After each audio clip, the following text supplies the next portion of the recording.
Hello students, good afternoon. My dear students, today we are going to discuss about the first lesson of your textbook Hornbill. The name of the lesson is The Portrait of a Lady, that is written by a great Indian English writer Khushwant Singh. Dear students, in this story, the writer describes about his grandmother, relationship with his grandmother, a close bond with his grandmother, a close bond, relationship between the author and his grandmother. The theme of the story is love, affection, attachment,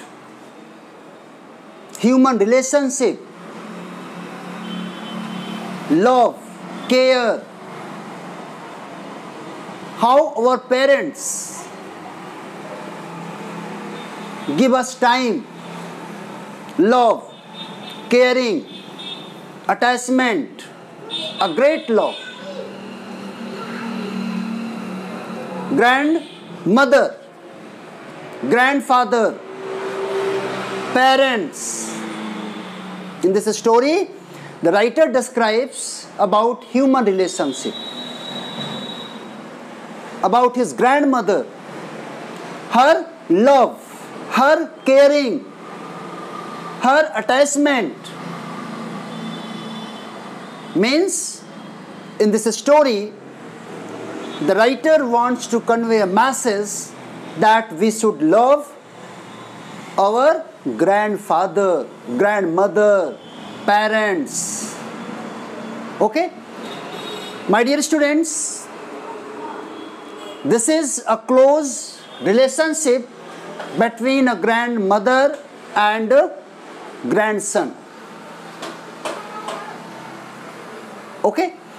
So let's discuss about the story, The Portrait of a Lady, that is written by Khushwant Singh, a great English writer of India, Indian English writer. Dear students,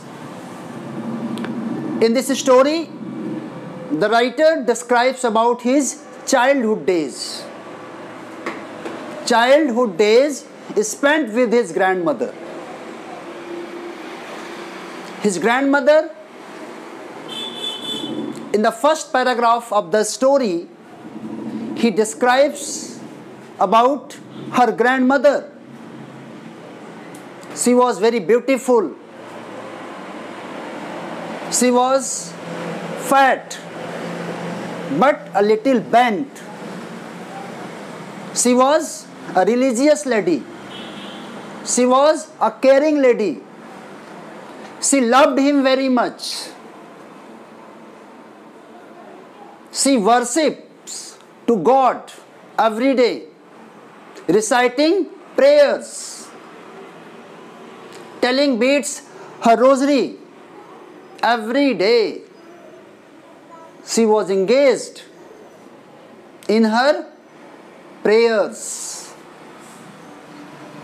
love, affection to her grandson. Okay, so let's discuss pen portrait of his grandmother. This is the story that is based on about his grandmother, about writer's grandmother. This is a pen portrait of his grandmother. In this story, he describes how he spent his time, how he spent his childhood days with his grandmother in the village. Writer lived with his grandmother in the village.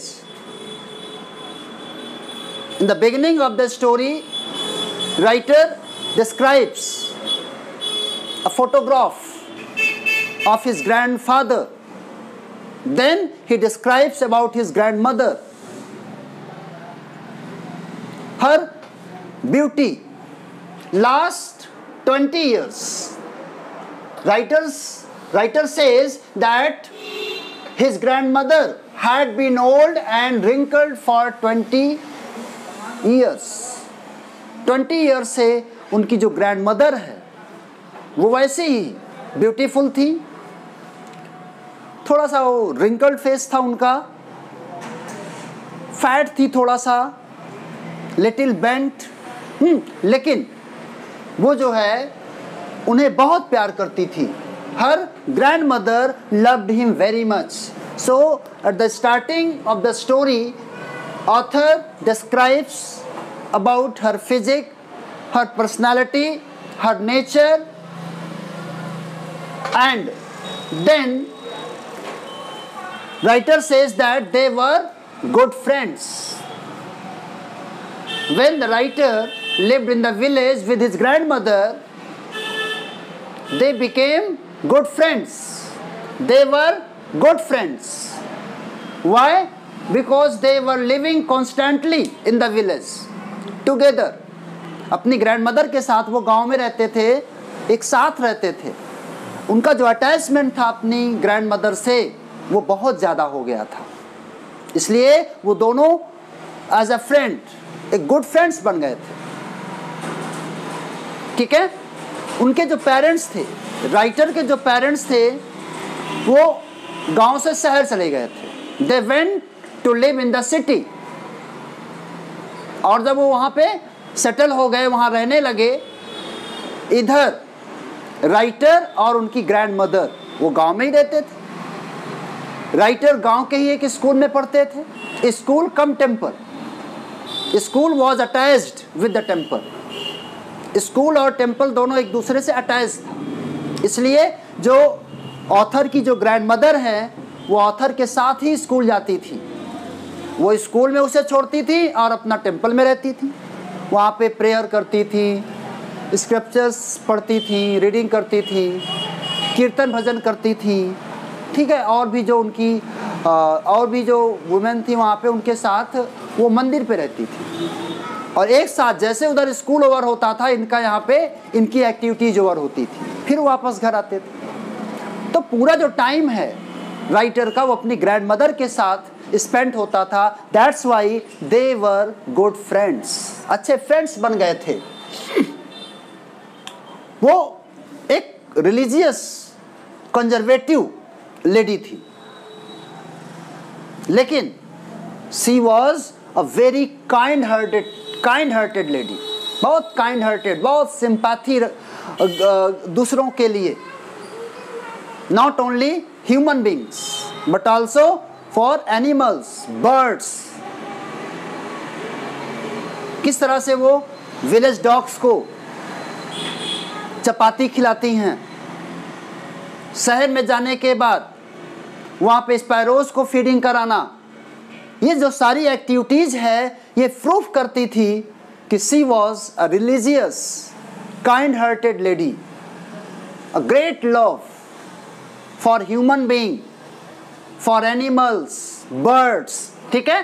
तो starting होती है कि जो उनके parents हैं writer के, they went to live in the city. वो शहर चले गए थे. गांव में कौन रहता था? Writer and his grandmother. वो दोनों लोग रहते थे. उनकी ग्रैंडमदर क्या करती थी? She woke him early in the morning. वो उनको सुबह जल्दी उठा देती थी. उठो जल्दी, रेडी हो जाओ स्कूल के लिए. ठीक है. उसको रेडी करने के लिए उसको जल्दी सुबह उठाती थी and got him ready for the school. और स्कूल के लिए उन्हें रेडी करती थी. उससे पहले उनको वॉशरूम ले जाना, उनको नहलाना, सारी चीज़ें, एक्टिविटीज़ राइटर की जो ग्रैंडमदर है वो करती थी. During that time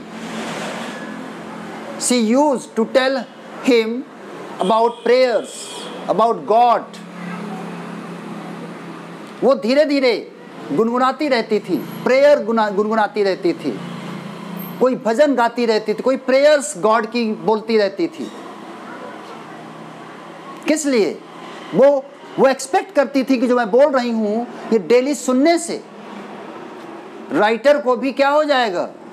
learn by hurt, वो भी मुजवानी उनको याद हो जाएगा। तो उनको याद कराने के लिए उनको ऊपर भी कुछ थोड़ा सा इम्पैक्ट पड़े, कुछ चीज़ें उनको भी याद हो जाएं, इसलिए वो सुबह उठ करके जो प्रेयर है वो गुनगुनाती रहती थी राइटर के लिए। ठीक है, वो तो करती ही थी। और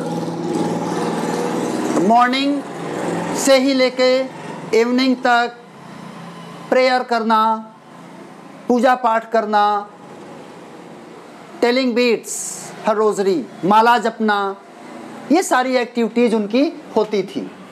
ठीक है, accompanied him to school, writer के साथ उनकी जो ग्रैंड मदर है, she accompanied him to school, she went to school with the writer, वो राइटर के साथ स्कूल जाती थी।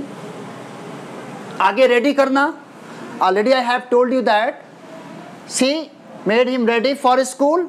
आफ्टर दैट ब्रेकफास्ट, ब्रेकफास्ट खाने के लिए, ब्रेकफास्ट कोई चाय नमकीन नहीं देती थी, वो रात की जो बासी रोटी थी, स्टेल चपातीस, उसी में बटर लगाती थी, मक्खन लगाती थी एंड स्प्रेड शुगर, और उस पर चीनी स्प्रेड कर देती थी और उसी को देती थी खाने के लिए। बासी रोटी, उसी में मक्खन एंड शुगर, चीनी मिला के खाने के लिए देती थी। आफ्टर ब्रेकफास्ट दोनों लोग स्कूल जाते थे और जो कुछ चपाती जो बच जाती थी, रात की रखी हुई जो रोटी है जो बच जाती थी, वो उसको ले लेती थी, एक कपड़े में उसको बांध करके उसको भी ले लेती थी। किसके लिए? For village dogs. और जाते समय जो वहाँ पे डॉग्स होते थे गांव के, उनको खिलाती थी वो। ठीक है, मतलब एनिमल्स को फीडिंग के लिए वो वहाँ से कुछ खाने के लिए रोटी वगैरह लेके जाती थी और दोनों लोग स्कूल जाते थे। क्यों? School was attached to the temple, school temple से अटैच था, स्कूल और टेम्पल, वो स्कूल और ये temple. School over, temple activities over. They went to school together, they came back together, साथ में जाना और साथ में वापस आना। एंड लॉट ऑफ डिस्कशन, बहुत सारी बातें होती रहती थी दोनों में, ग्रैंडसन एंड ग्रैंड मदर में। और फिर वापस स्कूल से जब वो घर आती थी, ठीक है, ये सारी एक्टिविटीज डेली का उनका रूटीन था। ठीक है, तो उनका कहने का मतलब lot of time, much time, बहुत सारा टाइम वो अपने ग्रैंडसन को उसको रेडी करने में, उसको गॉड के बारे में बताने में, उसको प्रेयर सुनाने में, उसको रेडी करने में, उसके साथ लव, अटैचमेंट, ये सारी एक्टिविटीज़ के साथ उनका बहुत सारा टाइम अपने ग्रैंडसन के साथ, मतलब राइटर के साथ उनका व्यतीत होता था। That's why they were good friends in the village. ठीक है, लेकिन ये जो उनका रूटीन था, जो अटैचमेंट था, वो कंटिन्यूअस बहुत दिन तक नहीं चला। When writers parents well settled in the city, जब वो शहर में वेल सेटल्ड हो गए तो उन्होंने उनको क्या किया? दे सेंट फॉर अस, हमको भी बुला लिया। मतलब ऑथर और उनकी grandmother, they went to the city, they went to city, उनको शहर जाना पड़ा। ठीक है, और जब दोनों लोग शहर गए, it was the turning point in their relationship. ये उनकी लाइफ में एक टर्निंग पॉइंट था। उनकी ग्रैंडमदर और ग्रैंडसन के बीच में जो रिलेशन है, उनके दोनों के बीच का जो रिलेशनशिप है, उनमें एक ये टर्निंग पॉइंट आया। क्यों? क्योंकि विलेज लाइफ और सिटी लाइफ में बहुत डिफरेंस होता है। विलेज लाइफ की जो एक्टिविटीज हैं और शहर सिटी की लाइफ में जो एक्टिविटीज में बहुत सारे डिफरेंसेस होते हैं। हम गांव में जो अपना टाइम वेस्ट करते हैं, टाइम इधर उधर देते हैं, बैठे रहते हैं, घूमते हैं, खेलते हैं, टाइम व्यतीत हो जाता है। सिटी लाइफ में थोड़ा डिफरेंस होता है, लिमिटेड टाइम है, आपको सारे रूटीन बने हुए हैं, आपको सारा टाइम टेबल सेट है, आपको किस टाइम पे क्या करना है, और वही हुआ उनके साथ। It was the turning point in their relationship. Attended English medium school. When writer went to city with his grandmother, he took admission in an English medium school. He admitted where attended English medium school. उनका admission English medium school में करा दिया गया। अब क्या था? There were no lessons about God. अब वहां पे alphabets about gods, prayers, the history of saints, history of God, वहाँ पे नहीं पढ़ाया जाता था, क्योंकि गांव का जो स्कूल और टेम्पल था वो वहाँ पे रिलीजियस बुक्स पढ़ाई जाती थी। कुछ कंटेंट्स ऐसे होते थे जो उनकी ग्रैंड मदर भी हेल्प करती थी, बताती थी कहानी। सपोज दैट अगर आपको कोई, आपके बुक में कोई कहानी है, महाभारत की कोई कहानी है, कोई रामायण की कोई कहानी है, लॉर्ड रामा की कहानी है, भरत की कहानी है, युधिष्ठिर की कहानी है, तो आपके पेरेंट्स भी आपकी बहुत सारी हेल्प कर देंगे। अच्छा हाँ, ये कौन राजा थे, कहाँ के राजा थे, उनके कितनी रानियाँ थी, दशरथ थे, उनके 3 रानियाँ थी, उनके 4 बेटे हुए, ये सारी हिस्ट्री आपके पेरेंट्स आपको बता सकते हैं। आपके पेरेंट्स, आपके ग्रैंड मदर, आपके ग्रैंडफादर। और वही करती थी राइटर की जो ग्रैंड मदर थी, वहाँ का जो कंटेंट था, जो सिलेबस था, बहुत सारी हेल्प उनकी ग्रैंड मदर करती थी, बताती थी। लेकिन यहाँ पे क्या था? It was an English medium school. Now he took admission in an English medium school. Subject contents बिल्कुल different हो गए। स्कूल बस से जाने लगे, स्कूल कन्वेंस ट्रांसपोर्ट से जाने लगे। अब वो सिस्टम खत्म, पैदल जाना। वहाँ पे there were no street dogs. शहर में इतना टाइम नहीं था, स्ट्रीट डॉग्स नहीं दिखाई दे, विलेज डॉग्स वहाँ पे नहीं दिखाई दे रहे थे, और वहाँ पे अलाउड भी नहीं था कि लेके आप कि डॉग को जाओ खोजते फिरो और उसको जो है रोटी खिलाओ। तो वहाँ पे जो लाइफ था वो चेंज हो गया। राइटर स्कूल बस से स्कूल जाने लगे। वहाँ पे इंग्लिश मीडियम स्कूल होने की वजह से वहाँ पे इंग्लिश सब्जेक्ट होते थे, वेस्टर्न साइंस था, म्यूज़िक था, कंप्यूटर साइंस था। ऐसे जो सब्जेक्ट्स थे जो कि राइटर की जो ग्रैंड मदर थी वो उसको लाइक नहीं करती थी, क्योंकि उस समझ में नहीं आता था, तो उसे लाइक क्यों करेंगे? ठीक है, तो वो उनके दोनों के रिलेशनशिप में थोड़ा सा चेंज आया। इंग्लिश मीडियम स्कूल में वहाँ के जो कंटेंट्स थे वो राइटर की जो ग्रैंड मदर थी वो उनको नहीं पसंद था, और इसलिए वो चीज़ें वो हेल्प भी नहीं कर पा रही थी, इसलिए थोड़ा सा उसमें डिफरेंस आया, थोड़ा सा चेंज आया। लेकिन instead of feeding street dogs, village dogs, she started feeding sparrows. वो स्पैरोज को वहाँ पे फीडिंग कराना स्टार्ट कर दिया, मतलब उन्होंने अपना ऑप्शन वहाँ पे खोज लिया। वहाँ पे शहर में छत पे जाकर कोर्टयार्ड में वहाँ पे, और वो उन्होंने स्पैरोज को फीडिंग कराना स्टार्ट कर दिया। लेकिन now she was not happy.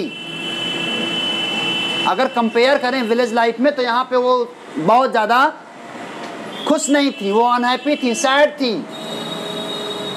क्यों? क्योंकि उनका जो अटैचमेंट था अपने ग्रैंडसन से वो कम हो गया था, और तब तो और कम हो गया when he became a university boy, when he took admission in an university, then ये जो सेपरेशन था वो ज़्यादा हो गया। क्यों? A separate room. Writer has been given a separate room. उनको एक सेपरेट रूम दे दिया गया, तो जो एक कॉमन लिंक थी, a common link with his grand mother, it was broken. वहाँ पे ब्रोकन हो गई, टूट गई। ठीक है, तो उनका जो अब जब कॉमन जो लिंक था थोड़ा बहुत, अभी क्या था, इसके पहले क्या था कि भले ही वो उनके सब्जेक्ट को नहीं समझती थी, बहुत टाइम उनके साथ नहीं देती थी, स्कूल नहीं जाती थी राइटर के साथ, लेकिन फिर भी दे शेयर्ड द सेम रूम, एक ही रूम में शेयर करते थे, दोनों एक साथ रहते थे, इसलिए ठीक था। लेकिन जब यूनिवर्सिटी बॉय बन गया तो अब हायर स्टडी में गए, तो फिर उनको थोड़ा सा अलग, उनको एक स्टडी रूम बना दिया गया। तो जब राइटर को एक सेपरेट रूम मिल गया तो एक जो कॉमन लिंक थी वो बिल्कुल कम हो गई, टूट गई। ठीक है। और after that writers grandmother accepted loneliness and she engaged in other activities to make her busy। अपने आप को बिजी बनाने के लिए उन्होंने दूसरी एक्टिविटीज में अपने आप को इन्वॉल्व कर लिया, like spinning wheels, reciting prayers, worship God, telling beats rosary. अपनी धार्मिक रिलीजियस एक्टिविटीज में उन्होंने अपने आप को ज्यादा इन्वॉल्व कर दिया। क्यों? क्योंकि राइटर से उनका अटैचमेंट कम हो गया, ठीक है। तो इस तरह से ऑथर और उनकी ग्रैंडमदर में जो अटैचमेंट था वो धीरे धीरे with the passage of time became less than before. पहले से और कम और धीरे धीरे खत्म होने लगा। लेकिन तब तो और जब राइटर को when writer went abroad for higher education, जब राइटर को दूसरे कंट्री जाना पड़ा हायर एजुकेशन के लिए, तो उसकी मदर बहुत बहुत दुखी थी। She was very sad but she hide her emotion. लेकिन उसने अपने इमोशंस को हाइड किया and came to leave him at the station. और उसकी जो ग्रैंड मदर है वो स्टेशन तक टू सी हिम ऑफ, उसे छोड़ने के लिए स्टेशन तक वो उनके साथ आई, ठीक है। राइटर एक्सपेक्ट नहीं करता था कि आफ्टर 5 ईयर मैं अपनी ग्रैंड मदर से फिर मिल पाऊंगा, लेकिन ऐसा नहीं हुआ। आफ्टर 5 ईयर्स जब writer again when writer came back after 5 years, she received him in the station। वो उनको वहाँ पे रिसीव किया, राइटर को। she received him at the station, celebrated the event homecoming। और जब वो घर आए, when the writer and his grandmother came to home, his grandmother ने क्या किया? His grandmother collected women, जो नेबरहुड की आसपास की जो पड़ोसी थी, women को उन्होंने कलेक्ट किया and celebrated the homecoming of the writer। Writer के आने के लिए उसकी खुशी में उन्होंने खूब सेलिब्रेट किया। सिंगिंग हुआ, डांसिंग हुआ, ठीक है, खूब बढ़िया ढोलक बजा, खूब बढ़िया से उन्होंने सेलिब्रेट किया। और सेकेंड डे इतना सारी एक्टिविटी, इतना खुश थी, शी वॉज वेरी हैप्पी। किस लिए? राइटर के रिटर्निंग की वजह से। और फिर वो बीमार पड़ गई। सेकेंड डे वो बीमार पड़ गई। She became ill, grandmother fell ill next day and lost in her. उन्होंने अपना जो हेल्थ था, उनका जो फिजिकल जो हेल्थ था वो कम होने लगा, मतलब वो बीमार हो गई। She fell ill. और उन्होंने ये भी कह दिया, she said that my end is near. उसने क्या कहा? She said that she was going to die. उसने कहा नहीं, अब मुझे ज़्यादा टाइम नहीं बचा है, मेरी डेथ हो जाएगी। एंड नाउ उन्होंने ये भी कहा कि मैं अपना टाइम वेस्ट नहीं करना चाहती। She did not want to waste her time in talking with the writer or his parents। वो अपना बात करने में टाइम नहीं, उन्होंने क्या किया? अपने आप को बिजी कर लिया। Lost in her prayers, last moment पे उन्होंने कहा लास्ट मोमेंट में मैं गॉड को प्रेयर करूं, मैं इस तरह की चीज़ों में बात करने में अपना टाइम वेस्ट नहीं करूंगी। और इस तरह से धीरे धीरे after some time she died in the afternoon के टाइम उनकी डेथ हो गई, ठीक है। और डेथ होने के बाद जब उनकी डेड बॉडी को बाहर रखा गया क्रिमेशन के लिए, संस्कार के लिए, दाह संस्कार के लिए, thousands of sparrows came there. सब आकर के घेर लिए। बहुत सारे जो स्पैरोज थे, thousands of sparrows assembled, no chirrup, कोई चहचहाना, कोई चिल्लाना नहीं। वो भी मौन सो करने के लिए आए थे, वो भी दुखी थे। They were also very unhappy, very sad, and they came for expressing their gratitude. उस लेडी के लिए वो भी आभार प्रकट करने आए थे। राइटर की मदर ने ब्रेड के कुछ पीसेस छोटे छोटे करके, क्रम्स ऑफ ब्रेड्स, उसको दिया गया खाने के लिए स्पैरोज को, but they took no notice, उन्होंने बिल्कुल ध्यान नहीं दिया। एक भी स्पैरो वो ब्रेड के पीसेस को, ब्रेड के क्रम्स को उन्होंने टच नहीं किया। और जब डेड बॉडी को क्रिमेशन के लिए, दाह संस्कार के लिए, when the dead body carried of, जब वहां से ले जाया गया, जो स्पैरोज थे दे फ्लीव अवे साइलेंटली, और वहां से चुपचाप वो उड़ गए, चले गए। कहने का सेंस ये है कि इस स्टोरी में राइटर ने ह्यूमन रिलेशनशिप की इंपॉर्टेंस बताया है। जो हमारे पेरेंट्स, जो हमारे ग्रैंडपा, ग्रैंडमा हमें इतना टाइम देते हैं, they give us more and more time, love, affection, attachment, caring, और हमें ही उनके पास देने के लिए टाइम नहीं रहता। तो कहने का सेंस ये है कि एक इमोशनल स्टोरी है, एक अच्छी स्टोरी है। ये आपका एक समरी है, मैंने आपको बताया। Thank you very much, have a nice day.